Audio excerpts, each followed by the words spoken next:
Today we're hiking the Pike Island Loop where the Mississippi and Minnesota rivers meet.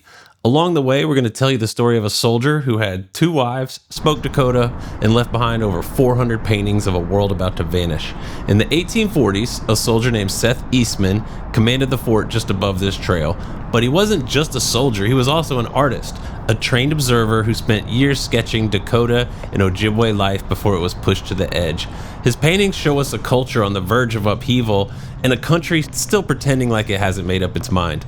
This hike is at the center of a lot of painful history, and Eastman is not someone we need to admire, but he is part of the Fort Snelling story. He painted what he saw, and at a time when so much was about to change, it makes his work fascinating. It's a snapshot of the world on the edge of something new. So let's explore this history and go hiking. Before we get into the history, let's go over the trail stats for this hiking club trail. The Pike Island Loop is 3.8 miles or 6.1 kilometers with just over 72 feet or 22 meters of elevation gain. It's a flat, easy walk that circles the island where the Mississippi and Minnesota rivers come together. You're still in the middle of the Twin Cities here. The airport is just across the river, so you're definitely going to hear planes overhead. One even glides through a slow motion shot in this video, which is cool. It just hangs there, which it fits the pace of the trail really well. The trail follows the edge of the island the whole way. Going counterclockwise, you'll start with views of the Minnesota River. Once you pass the confluence, the Mississippi will then be on your right as the loop wraps around. You're going to walk through lowland forest, pass through wide stretches of shoreline. Depending on the season and the rain, you may deal with some mud. It is not remote. There's definitely going to be people on this trail, but it is a steady, scenic, and always moving trail, plus tons of huge old growth trees. They're breathtaking. The trees alone are worth the hike. There's a lot of history in and around Fort Snelling, and today we're going to talk about a man named Seth Eastman who walked these woods nearly 200 years ago, a soldier with a sketchbook, capturing scenes of Dakota and Ojibwe life when stationed at the very fort built to oversee them. His legacy is for sure complicated, but the paintings he left behind still speak. So now we're walking, and to our right is the Minnesota River. Soon we'll be at the confluence where the Minnesota and the Mississippi River join. But yep, that's the Minnesota River. Seth Eastman was born in Brunswick, Maine in January of 1808, the oldest of 13 children. At 16, he entered West Point Academy, where he trained as both a soldier and a map maker. Sketching, topography, and cartography were all part of the job, tools for documenting a growing nation. He graduated West Point in 1829 and was commissioned as a second lieutenant in the 1st Infantry Regiment. A year later, he was sent to Fort Snelling, a major post deep in Dakota territory. He was there along with 20 officers and nearly 300 enlisted men. But you have to imagine, being sent to Fort Snelling in 1829 was to be on the very edge of colonial expansion. So essentially a completely different world than where he was raised. Eastman spent 3 years at Fort Snelling, and there he learned the Dakota language, painted prolifically, and sketched what he saw, scenes of native life that most Americans would never see for themselves, and here he was just getting started. During that first tour, Eastman married a young Dakota woman named Wakan Aninjanwin. Her name means stand sacred. They had a daughter together, Winona, and their relationship wasn't unusual for the time. Many Army officers formed unofficial unions with Native women while posted on the frontier. But when Eastman was reassigned in 1833, he left them both behind. Like I said at the beginning, he's not someone we're going to admire. Wakan and Ninjanwin later began using the name Mary Nancy Eastman, and their daughter carried the Eastman name too, and so did her children. One of Seth Eastman's grandsons became Charles Eastman, a Dakota physician, author, and one of the first Native people to be certified as a medical doctor in the United States. Eastman never publicly acknowledged this side of the family, but they carried his name anyway and left a far more lasting mark on American history than he ever likely expected.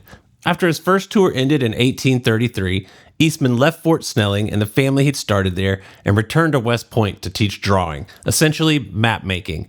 Not long after, without formally ending his relationship with Stand Sacred, he married Mary Henderson, the daughter of a military surgeon. Mary became a writer, and the two of them began publishing books together. Her words, his illustrations. At the same time, Eastman was refining his craft. He published a military guide called The Treatise on Topographical Drawing and produced a growing number of oil paintings. Many of them were landscapes around West Point, but some revised earlier sketches from his time in Minnesota, like Fort Snelling on the Mississippi near the Falls of St. Anthony, that he painted from memory years after he left. After teaching drawing at West Point from 1833 to early 1840, Seth Eastman then joined his unit in Florida to serve during the Second Seminole War.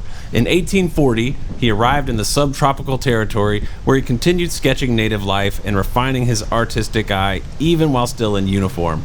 By 1841, Eastman was on the move again, this time headed north back to Minnesota. He returned to Fort Snelling, this time not as a junior officer, but as its commanding officer, prepared to lead and lay down deeper roots in a place he had sketched years before.